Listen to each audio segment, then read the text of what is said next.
இன்றைக்கி நம்ம பூரிக்கும் சப்பாத்திக்கும் சேர்ந்த மாதிரி ஒரு உருளைக்கிழங்கு சைட் டிஷ் பண்ண போகிறோம். அதுக்கு தேவையான 3 உருளைக்கிழங்க கட் பண்ணி நம்ம வேக வச்சு எடுத்துக்கலாம். ஒரு 3 விசில் விட்டிங்கன்னா நல்லா வெந்துடும்.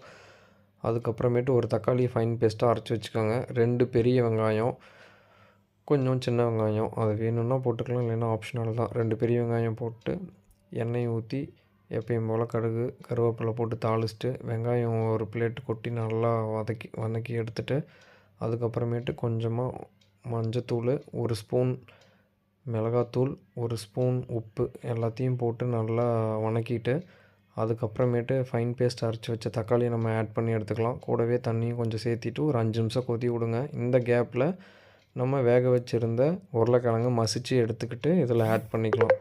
இதுக்கு தேவையான மசாலா பார்த்தோம்னா ஒன்று சிக்கன் மசாலா போடலாம், அப்படி இல்லைன்னா சாம்பார் தூள் போட்டுக்கலாம். வேறு எந்த ஒரு மசாலாவும் இதில் ஆட் பண்ணவே தேவையில்ல. டோட்டலாக ஒரு 10 to 15 மினிட்ஸில் இந்த குழம்ப நம்ம ரெடி பண்ணிடலாம்.